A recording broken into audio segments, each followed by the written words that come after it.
Okay, I'm back. So I had to go home. Remember, I told y'all about them dogs I had to go home, take my dogs out, tend to them. My babies, they get on my nerve. Then my other set of kids. All right, let's get into this Cunningham. I stated I listened to make sure that it has been. Well, I didn't listen all the way. I just go to the end and make sure that you all could hear me before I uploaded. And I noticed that I said my ex husband cousin told me things about him. My current husband's cousin told me things about him that allowed me to know that he was a vulnerable man. He was not as mentally healthy as he needed to be to interact with a woman like myself at the time. Okay, so as I stated, I knew that, and because I knew that, I took full advantage of the situation. At least I thought I did. Now, before I jump into that, I wanna say some things. Um, when dealing with personalities, we have to remember that genetics play a role, right? Environment plays the biggest, I do believe. Genetic plays a role, but environment plays the biggest one. I believe that that is and I don't know. I'm gonna look into it more later on, not today, but I do believe that the environment shapes the personality, and I think that is what I have seen in um, previous studies. It's basically like how they come up with the fact of borderline, for instance. Their biggest thing is abandonment, so that's an environment behavior, right? And so that borderline doesn't like to be rejected. They don't like to be abandoned. They don't like things of that such. And so I can only believe that because of the rejection and abandonment that they got, they carry out the actions that they do. And those things come from the environment. Okay. So that is why I say I believe they play the biggest factor. It's because of how the environment basically shapes their personality. So I'm learning these things um, every day in school and um, in life. Basically, I'm just learning. I don't know that coming into this relationship, anything about mental health, to be honest with you, because it wasn't something that was really taught. You hear people say things like, "Oh, she bipolar." That was the biggest thing you always heard. Anytime you seen a person and one moment they was happy, the next moment they was sad, they was like, "Oh, she's bipolar." Now, knowing what I know, it's like, well, that don't really have nothing to do with it, do it? There's something else that could be going on that causes her to react that way. But I don't know if I'm going to call it bipolar because there's more than one bipolar, right? And so when I just say, "Oh, she's bipolar," I'm like, "Oh, well, which one is it?" Like when people say that, I'm like, "Well, which bipolar are they?" So I I learned that going through life that it's more than just one, and that's what I found out in my learnings. And so I am now in this relationship with this man who I see to be the best thing ever, and I am ready to take my guards down. I am ready to be vulnerable. I am ready to put my bags of survival up. I don't want to have to carry my bag of tools anymore to put things together and to solve problems and to fix and to I'm not ready for that anymore, right? I'm ready to put it up because I have this man who is showing me that I don't have to per se be superwoman. I don't have to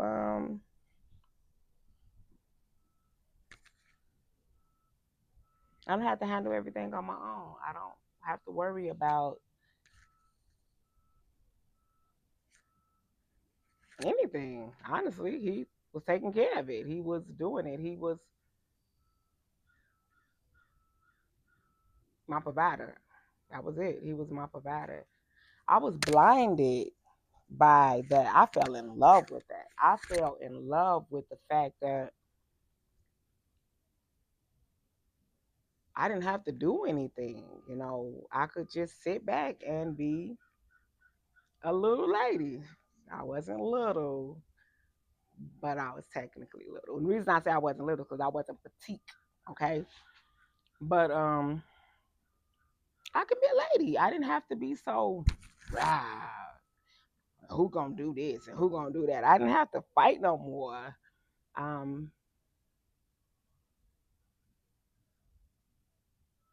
I didn't have to.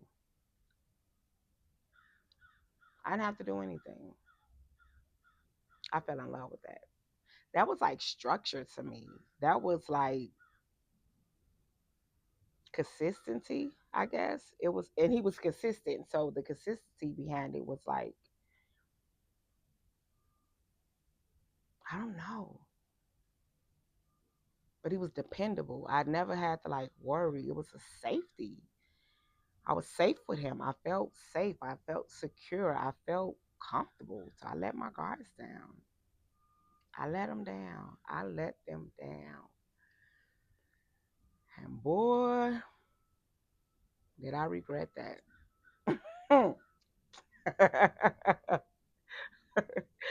I regretted that, okay? Because what he showed me was who he was in that area. That's who he was. He's a provider. He is loyal. Um, he is consistent. He is. He's a liar. He's very manipulative. He lives in the shadow of uncertainty. He doesn't know. He doesn't want anybody else to know he doesn't know though. So he hides. I look pregnant right there. If I stand up though, y'all be like, oh, okay, she lost a little weight. I don't care. It is what it is. 5 babies later, right? I can't keep blaming them babies. I'm gonna do it though. I'm gonna keep blaming them. It's their fault. Um, he was consistent in his lies, his sneakiness, his inability to be responsible for himself, meaning his behaviors, his actions. It was everybody else's fault.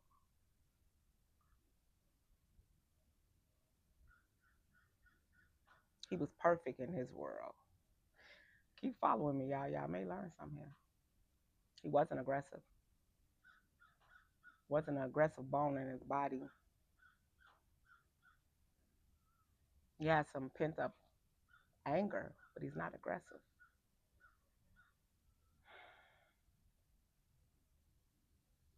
But he's perfect.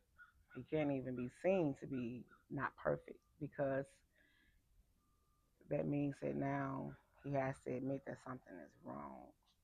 That means he has to be responsible for his actions. Y'all, I'm steady pushing these headphones in.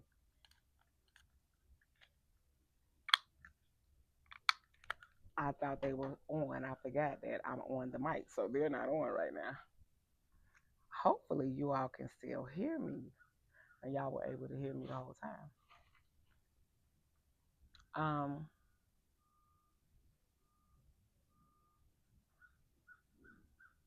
he wasn't perfect. He's not perfect. He wasn't as strong as I thought he was either. He wasn't willing. He just lived life. He was very comfortable in an uncomfortable setting. He endures the pains of others. Now, I said this about my oldest child. That's their story. I won't tell it. But as time go on, I realize what his story is and why things are like they are. I love this man to this day. Many a days I wanted to leave this man, but that unconditional love I had for him was different.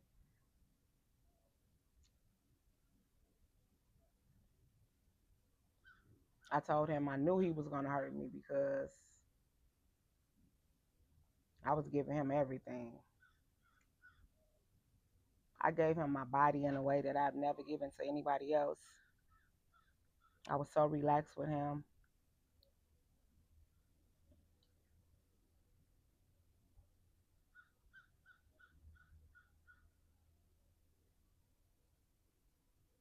I wasn't afraid of nothing that he would do to me. I was never afraid of him hurting me.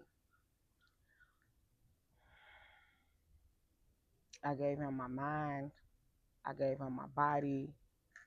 I gave him everything. I gave that man everything.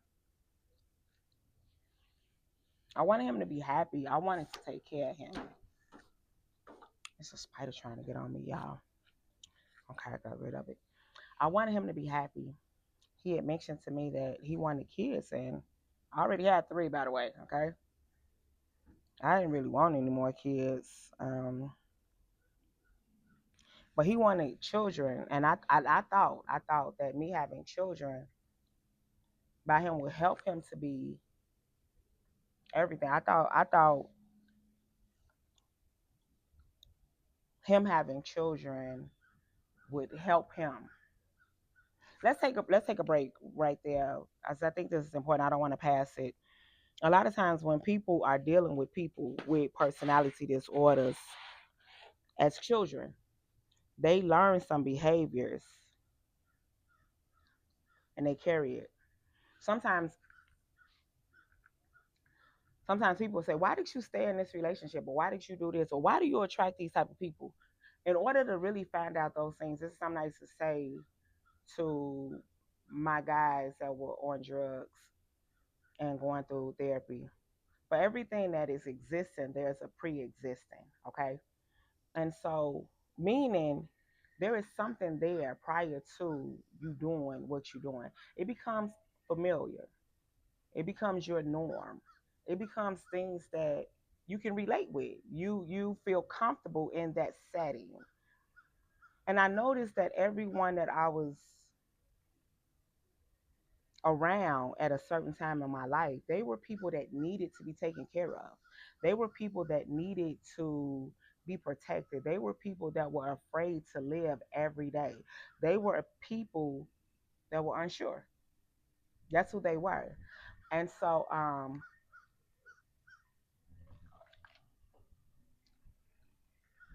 you learn these behaviors by being in relationships with people. And I don't want to say just personality disorders, but you learn this period by being with people who do certain things, you know. It's just like nurses. It becomes natural if they hear that beeping sound to take off to get where they gotta go, but not to go too fast because they don't want to run and take the chance of not being able to make it there. So they learn to listen for those cues, and so they're always on that flight to help, to do, to assist, to so that is what they do, right? That is what they're taught to do. And that's the same thing with me. I'm in this relationship with my mother where I am taught to take care of her. I am taught to cater to her feelings. I am taught to cater to her emotions. I am taught that I am less than. I am not really important. My feelings don't really matter. As long as I don't hurt hers, that's all that matters, right? So I get in this relationship with my first husband. And what I want to do, I want to take care of him. I want him to be okay. I want him to be safe. I want him to have what he needs. I didn't give as much to him as I do this one. I gave him everything. I wanted him to be okay. I wanted him to be all right. I just wanted him to be. I didn't want to upset him. I didn't want to cause him any pain. I didn't want to do anything because I wanted to just make sure he was okay. That was my job, was to make sure he was okay because he once again was a baby. Y'all remember me telling y'all that, right? He was a baby. He needs to be taken care of. He needed nurturing. I love babies. I love me a baby. I'm gonna cuddle that baby. I'm gonna hold that baby. I'm gonna take care of that baby. I'm gonna feed that baby. I'm gonna love that baby. He was a baby. When I discovered that, wasn't that long ago. That's what I've been dealing with. That's what I've been with. Because up until not that long ago, I thought I was the problem. That was the baby. I needed so much attention. I needed so much of this, and I needed so much of that. And I had to think back. Like, did I really need those things? Did I? Because for a very long time, I've always had to just take care of myself. Ruby made sure of that. Like, you don't get to call on nobody else.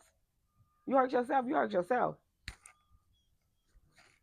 Everything happened to you because of you. Everything that you went through was because of you. I could never cry and be like, that hurt me. Not too long ago, I called my mother. I just wanted to, I just felt like I needed to cry. I just wanted to cry for a second. I don't know why either. I felt bad. I felt down. I felt lonely.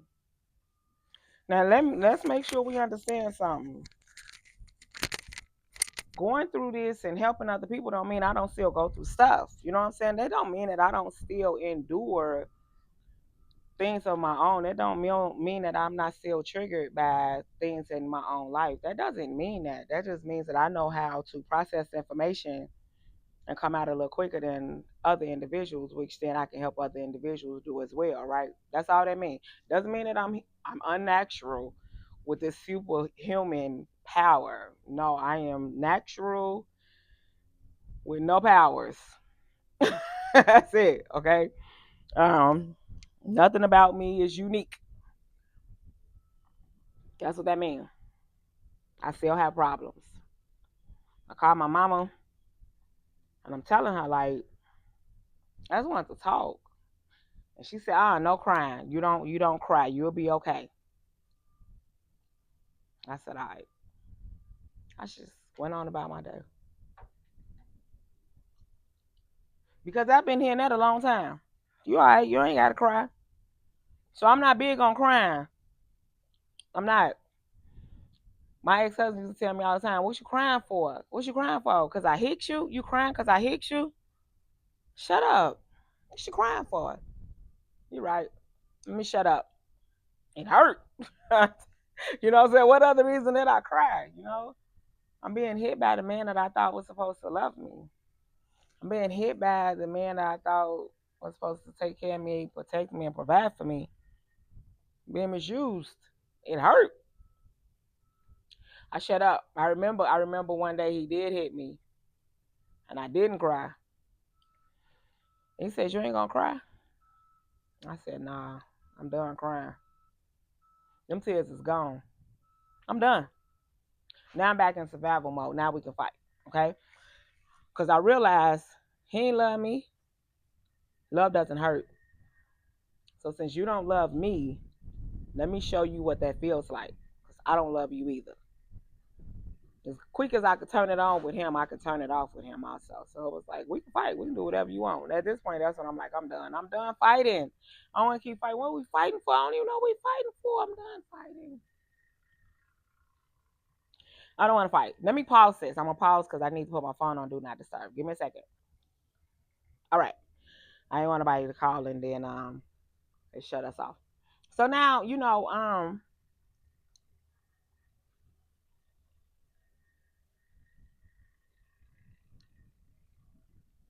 I leave. You know what I'm saying? I leave. I'm like, I'm not finna keep fighting with you. I don't even know what we fighting for real. Like,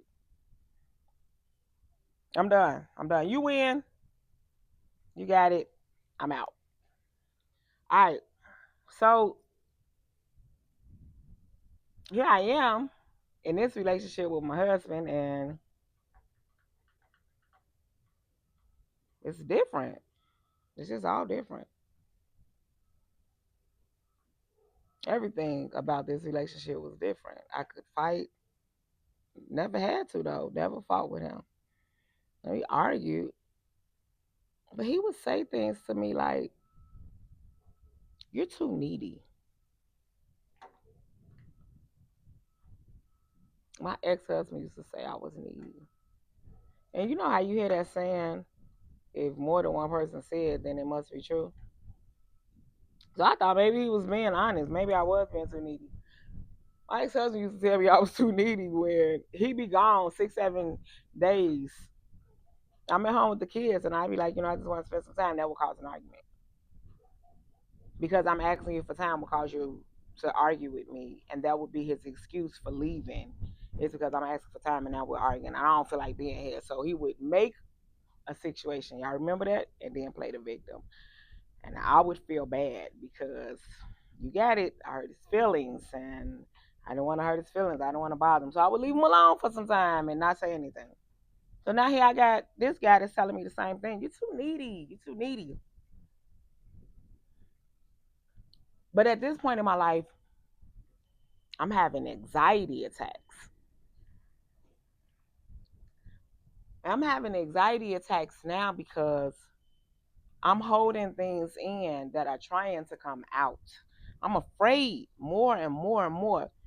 Now, with my ex husband, I knew it was going to be a fight. I knew he was going to hit me. I knew we were going to go back and forth. I was never afraid, right? Anxiety is a sign of fear. And so, out of the fear of unknown of what is getting ready to happen, I am having a lot of anxiety attacks. Not only that, this man is my provider. He is my protector. He is my everything. And when things will go wrong, the first thing he says, I'm leaving. And I didn't want him to leave because if he leave, then it mean I failed. I didn't do good, and I no longer am supplied for, or no longer am I protected, or I wasn't successful.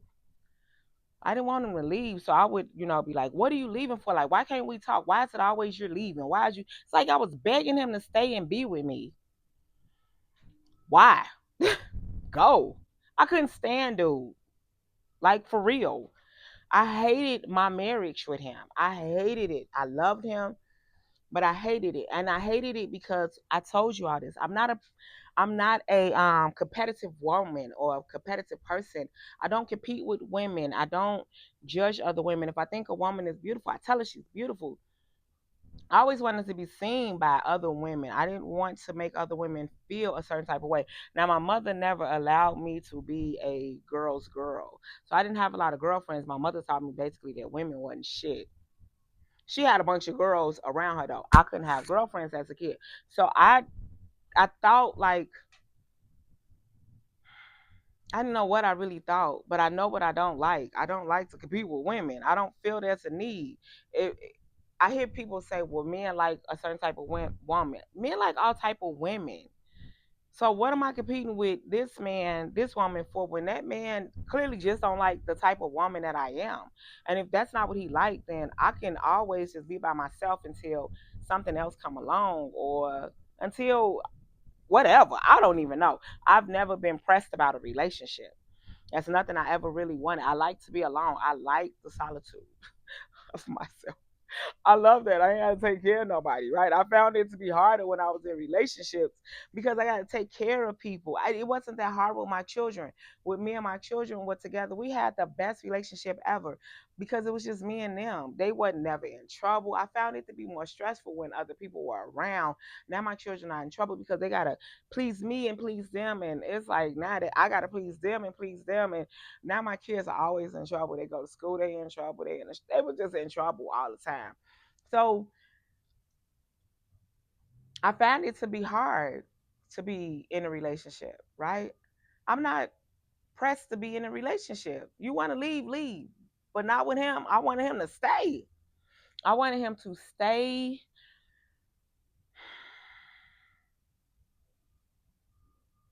I want him to be there. And I was like, I love this guy. That could be the only excuse, right? I love him. I don't know what it was. I don't have the answer for why I did not want him to go. I really felt like it was because I loved him. I don't know. I know. I mean, I will admit I do love him.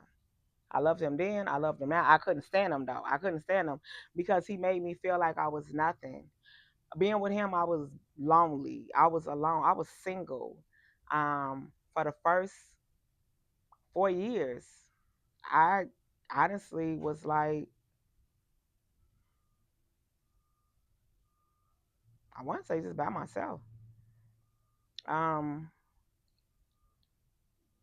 and I didn't even realize it. Manipulation is real. I didn't even realize. I didn't realize that he wasn't there. He was there physically, but not mentally. His mind was somewhere else. When I met him, he was still married. We were both still married. Okay, and his mind was still there. That's where his mind was still at. I thought giving this man a baby and loving him and doing all these things, he was gonna love me back. So I just poured into him everything. Silly of me to think that that's right, silly of me, okay? Um, so I did. I poured into him. I gave birth to our child. This is when out of his mouth he said to me, now I'm not the type of person that assumes anything. I ask questions. If you don't give me that answer, then I can't say that it's real. I have nothing to go off of. And I would ask him like, hey, do you want to be here? And he'll tell me if I ain't want to be here, I would leave. So he's always here. So I'm thinking he's here. Also because of me being 5'8" and him 5'5", I would think he didn't want to be with me because I was too tall for him, right? And I would always ask him like, did I grow on you? Or am I growing on you? Do you not feel comfortable? Like, cause he wouldn't touch me. He wouldn't touch me. And I would like have to beg him to touch me. I would beg him. And I never even noticed these things because I was so in love with what he had shown me that I thought this was everything. It didn't matter that he didn't want to touch me. It didn't matter. Maybe it's just something going on. What do you do with babies that scream and holler? You fed them, you gave them a bath, you changed their butt, you try to make them comfortable so they can go to sleep, right? That's me. I done fed him. I gave him a bath, fed him, gave him a bath, fed him, gave him a bath, changed his butt a couple of times. You know what I'm saying? And he's still not comfortable. So I need to get him to get comfortable so he can go to sleep so he can be okay. I need him to be comfortable. Nothing I was doing was making him comfortable.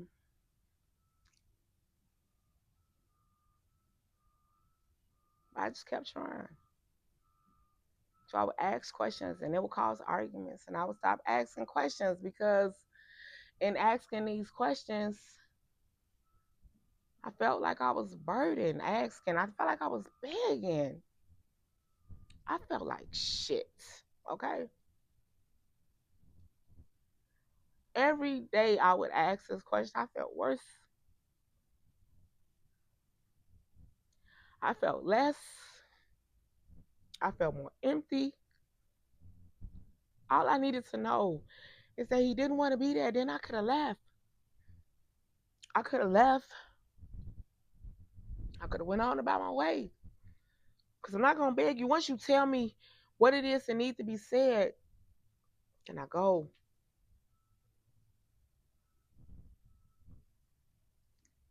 I didn't have any kids by him at this time when I was asking him these things. I didn't have nothing.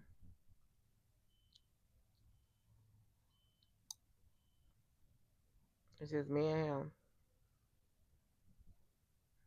If you want to leave, leave. He stayed. He said if I didn't want to be here, I would leave. So I said, okay. I kept trying to make him comfortable. I kept trying to make him happy. I just kept trying. And with that, I kept losing a little more of me.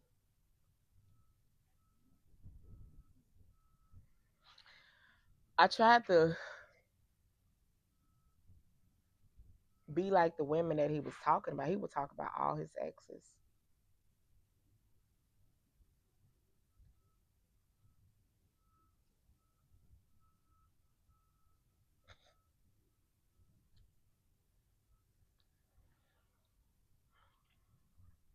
He would tell me everything about them,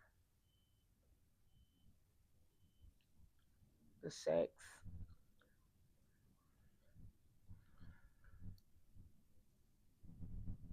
the positions, the way they were, how other people loved them, how other people admired them.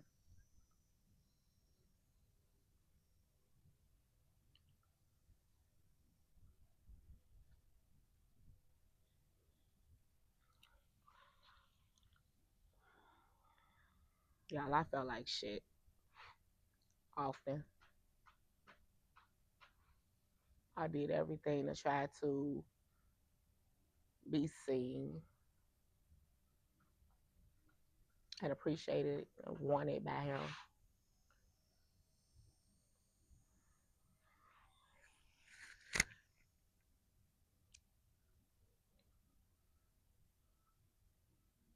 Nothing was ever good enough. I never wore makeup. I'm not a makeup girl, but I wanted to wear makeup so that, I could look younger and have prettier skin, I guess. I don't even have ugly skin or bad skin or whatever kind of skin you would think. I don't have it. I have, for the most part, pretty clear skin. Even at this age, I still have pretty clear skin. Or wear wigs. I don't wear wigs. I'm a ponytail chick. Try to, put on certain type of clothes. I like jogging pants. I like oversized t-shirts. I like to be relaxed because I like to, I'm a chill back person. I like to just have fun and relaxing.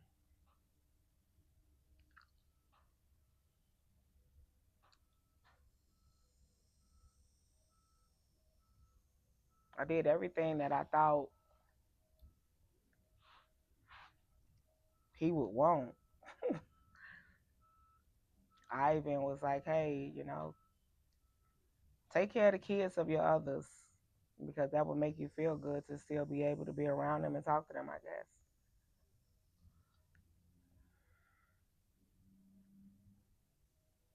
He would say, I never asked you to do that. No, you never told me not to either. But the reason I did it, was because I wanted to make you happy. I thought that would make you happy. You could have not did it. You didn't have to do it. I thought that would make you happy.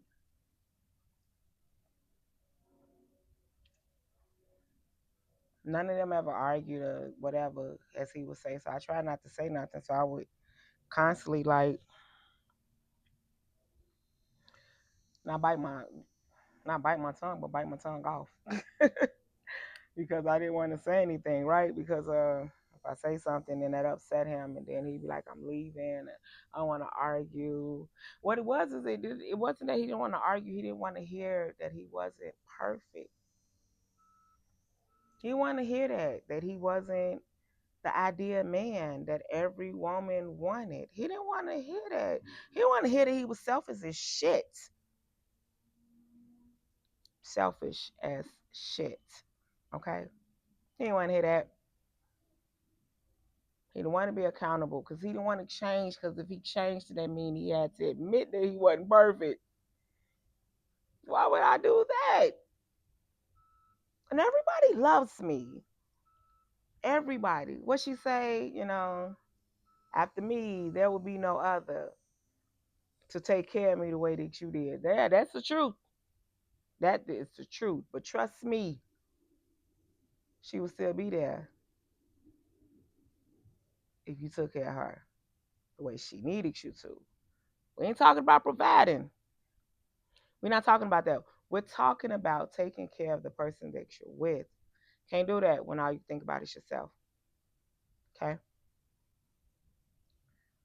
So to admit that, didn't want to do it. So now I give birth to this baby. And I found out the hard way because I almost died on that table giving birth to that child. I come home, I had to have a C-section. I had all my other children naturally. And her umbilical cord was wrapped around her head. And we was trying to have her naturally, but didn't work. She was losing oxygen, and I was afraid of them to do um, a C-section because they had to do the spinal thing. And when that first came out, people were being paralyzed, and I never did it. Right? Sorry, y'all. So I never did it. So I was a little bit on the afraid side to do it.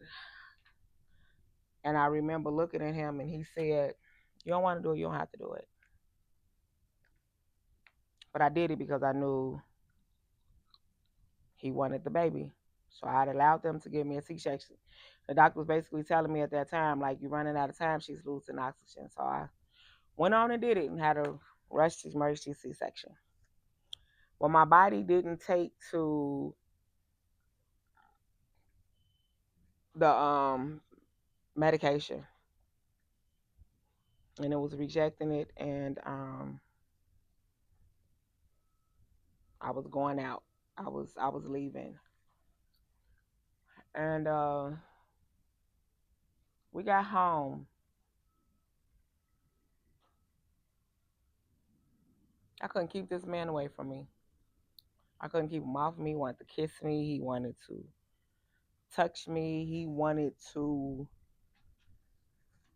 do everything. I went back for my 6 week checkup. I was pregnant. Right. Wow. I honestly don't believe I got pregnant in my 6 weeks. I don't. I just don't believe that. But I did. I don't know how. I really don't. I don't remember even having sex because um I think we had sex prior to, and the egg drops. Anything about science, I really do believe that baby came before that. I don't believe we had sex in 6 weeks. Um, the baby did not make it. Okay,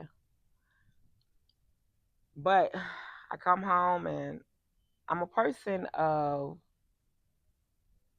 habit. I look at the habit of people because that's how I read people because I couldn't read. Remember, so anywhere I went, I had to pick up the habits of people. I also was molested, not by just one person. Multiple people that molested me. So I had to know when I was in fear. I was also raped. Not by one person, it was multiple people. So I was a person of habit. I had to know if Ruby came in the house and she was angry, that meant I needed to be cleaning. Because if I wasn't and something was not clean the way that Ruby wanted it cleansed, and I did say Clint. not cleaned, the way that Ruby wanted it cleansed, I was going to most likely suffer in some shape, form, or fashion. So I am a person of habit. I pick up on habits and tell me what that day is going to be like. So I noticed the habit. I noticed that he's touching me, he's kissing me, he's laying on me, he's laying under me, he's around me, he's there, he wants to be with me. I'm noticing this, and so I asked questions. I maybe shouldn't have to ask any questions, but I did. I asked. I said, "Why are you touching me? Like, why do you want to be on me? Like, what are you feeling different?" He said, "Nothing. I'm just happy to have a baby. I'm happy for my girls to be here." He told me a long time ago he didn't anticipate coming into a ready-made family. I understand that. I get that.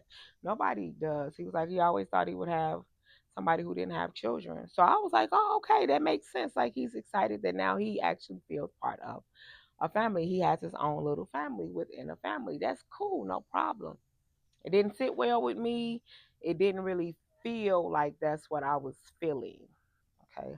Because he's touching me, he's loving me in a way. His touch wasn't just a touch, it wasn't harsh, it was loving. It was something I never felt before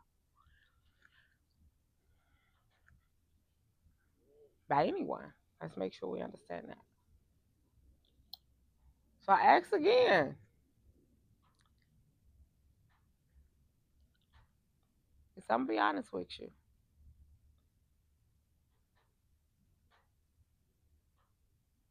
He said I was it was hard for me to, give you and touch you and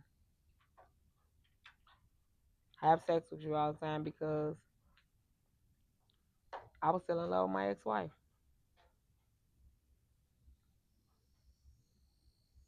I was like, wow, why in the fuck did you marry me? What was the purpose of that, you lying son of a bitch? At that moment, I realized he's lying. He's been lying the whole time. And at that moment, I also realized that he showed me already that he was a liar. In the very beginning of this relationship, he showed me he was a liar, but I was so in love, I ignored it, right? He showed me several times in the beginning of this relationship that he was a liar, but I ignored it. But at that moment, it all started to show, and I pointed it out like, you're a fucking liar. You're a liar. Wow. I shut down. I shut down. He said, it's okay. I'll be here when you get done. I'm not going nowhere.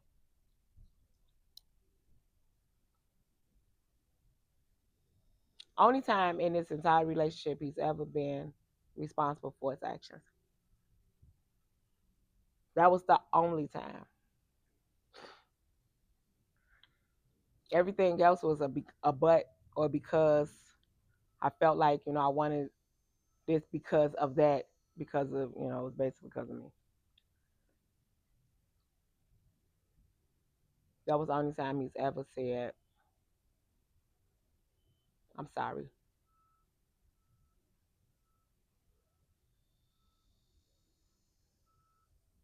So what did I do when he said he was sorry? I forgave him. I've never brought it up. Like I'll tell him like that hurt me, right? But not in the details that I bring up some of the other things he did because he never owned that shit. He never owned it. Ruby taught me to own my shit. I had to own it all the time. I had to own everything I ever did to her. If I ever got a whooping, I had the only reason I got a whooping. I got a whooping because I didn't clean the dishes right. I got a whooping because I didn't let my little brother do whatever it was he was doing. I got a whooping because I was the bad person. I had to own what I did in that time. And so I learned to be responsible for my actions. I learned that. So I have no problem with admitting what I did. I learned that. I'm not perfect. I don't even try to be perfect. I know who I am. I don't try to look like I'm something else. I don't look. I am who I am. I can't take that away. I can't. I am who I was. I was who I was. I'm not who I am then now. Think that makes sense? I don't know. Y'all will figure it out.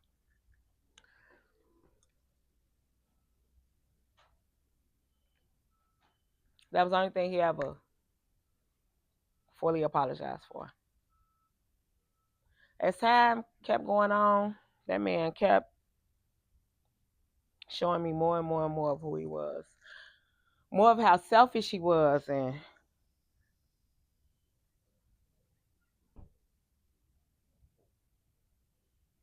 more of who he was. He was so hurt. He had so much stuff going on. He couldn't see what he was doing.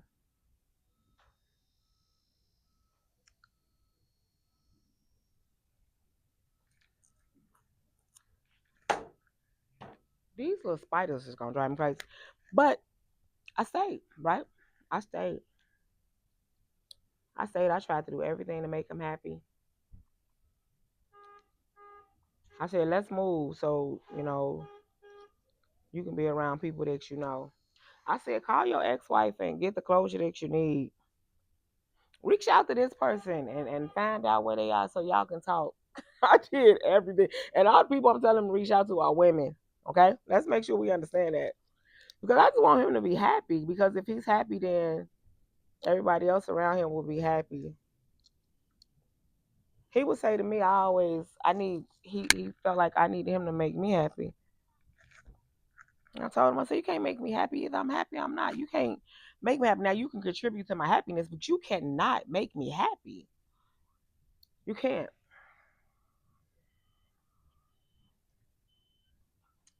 I guess that was something hard for him to understand because he looked for things and people to make him happy, right?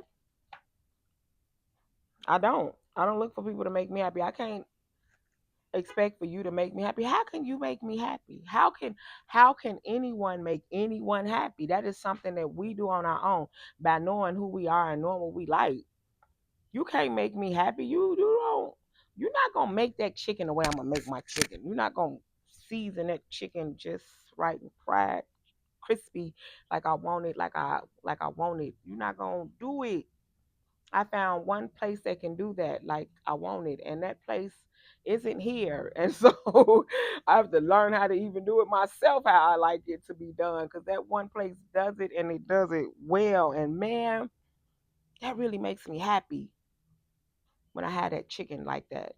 That's what I like. So when I go and get that chicken, I'm happy before I get there. I'm happy when I get there. I'm happy as I'm eating it. I'm happy after I done ate it. I'm just happy because I done had some chicken, okay? And the chicken makes me happy. And I make myself happy going to get chicken and eating chicken and having chicken makes me happy. That's the truth.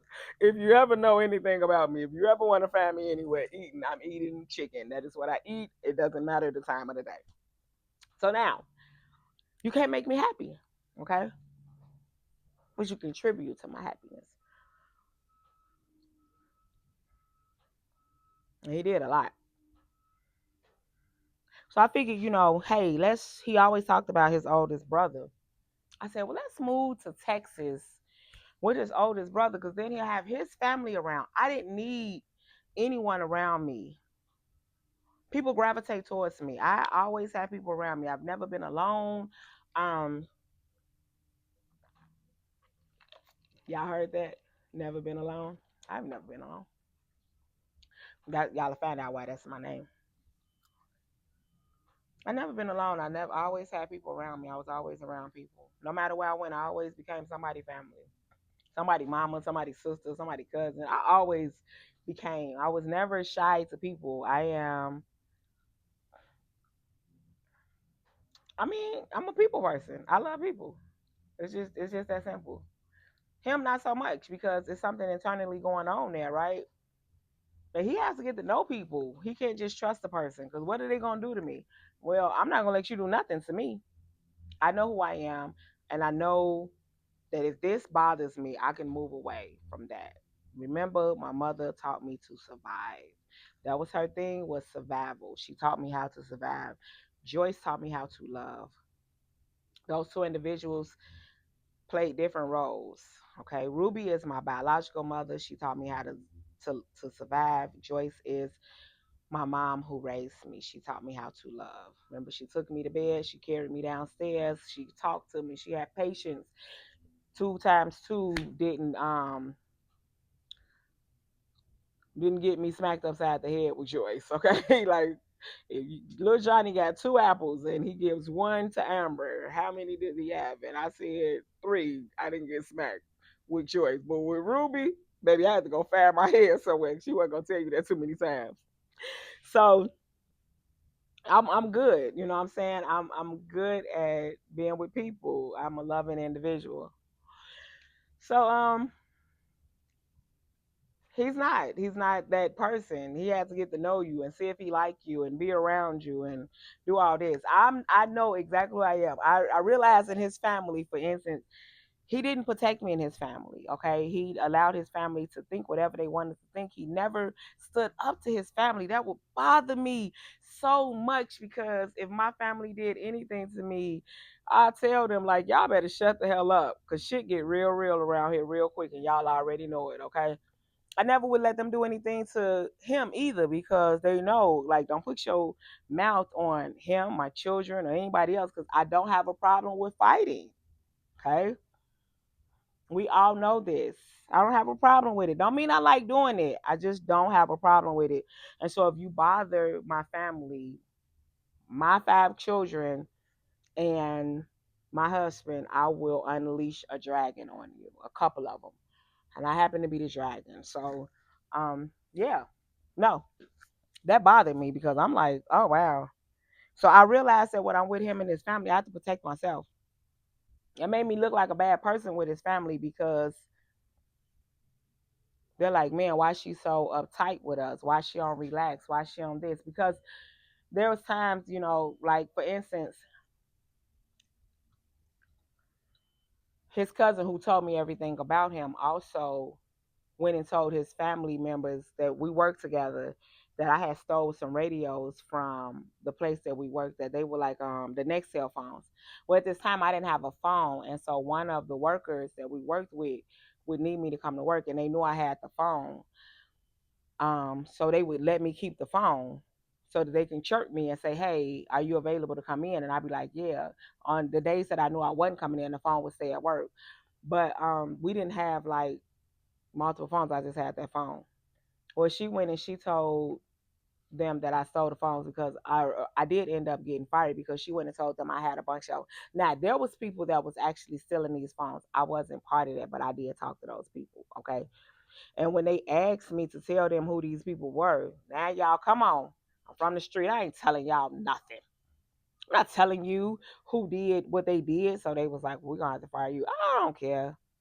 I don't care. I'm still not gonna tell because then they said it basically looked like I was part of it. I don't care. I'm not telling. So I didn't tell. So I got fired for that. And so she went and told people in his family, like, don't trust in her in your house because she'll steal your stuff. Come on, be easy. One thing I'm not is a thief. I ain't gotta steal anything. Anything I want, I can go get it. I'm not a thief. So don't ever speak that on my name. And so he had knew that, and also she had started having conversation with his ex-wife about me, and so they were like on Facebook bothering me. Now I'm not a Facebook or any type of bully. I'm not a bully, but face to face, I handle you myself. Remind you, I fight fire with fire. So it because of that, when we first went to his family reunion with his family for the very first time, um, it was me and one of my children. Our baby wasn't here yet.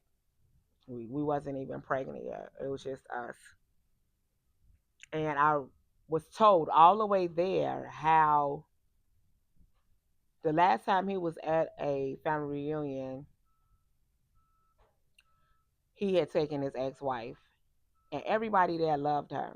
And they talked about how pretty she was, and they was like, "Man, how did you get her?" And this is and that. This is what I heard all the way there. Okay, this is I'm hearing about their time there, where they went, what they did, what they ate, who they hung out with, how his family loved them. I'm hearing all of this. I am irritated, but I don't say nothing. It's cool. So now we stop at Boomland, and his family happens to be there at the same time that we stop. Okay, his family has happened to be there, and this particular cousin sees him and me, and she goes and she gives him this hug, and she goes to talking to him and doing all this, and he leaves me to go with them and her. That pissed me off because here I am by myself with nobody, with getting gas and getting stuff to eat, but you leave me. So who goes out to pump this gas? Me. So when I get done pumping the gas, you know what I do? I get in my truck and I drive off. I'm pissed.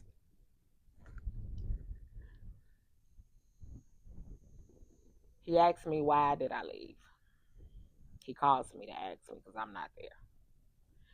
And I said, hey, call your family and tell them to come get you. At this time, when I am in this situation, survival kicks back in. I put up a wall because I now need to take care of me. I now need to worry about me because I realize you're not going to take care of me. You're no longer going to protect me. So I realize in these situations, you're not my protector. And so when I go around his family, I put up a wall because I now need to protect myself because you're not going to do it.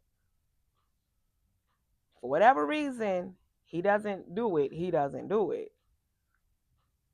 So I need to protect me. And so if that means fighting, I'm gonna fight. I know, and I'm almost sure to believe in my head. And I told him that if one of them were to do anything to me in front of him, he wouldn't fight with me. He will more likely try to break it up opposed to fighting with me. So that means I go in very, very defensive when talking and dealing with his family. Because that means at all time I gotta be on guard. So if they swing or if they act like they're gonna swing, I don't think about if they plan or not. I just swing. I just go in and fight. Because I'm not gonna let you beat me up. I'm not gonna let you mistreat me. I'm not gonna let you hurt me. And so that's where that defense come in at because you show me that you're not going to protect me in this situation. So I got to protect myself. Okay. So here we are. And this time I turn around. I do go back and get him. But it ain't good for him, right? Now we get there and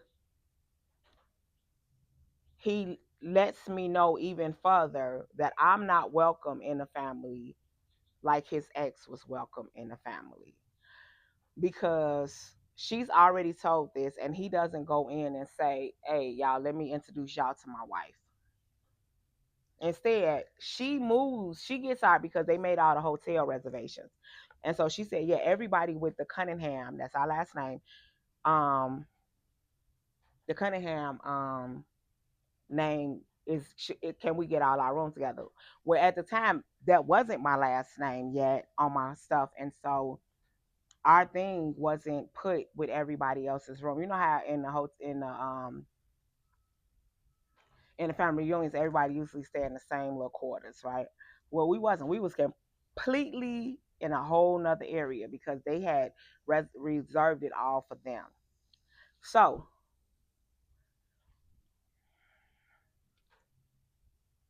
we get into our room. I tell him that that's what she did.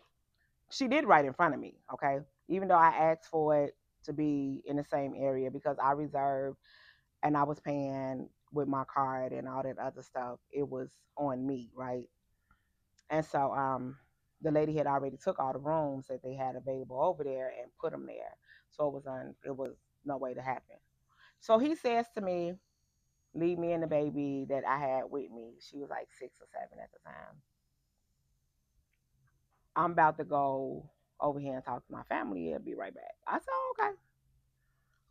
In the midst of that, we're in a room, just in a room. So I told her, I say, hey, let's go to the pool. So we go to the pool. I see some of his family members that I knew I spoke, but they really were like, hey, and bad. That was it. But It was like one or two out there. That was it. That was all. And so I'm gonna stop at a minute. I mean an hour, and then we'll start.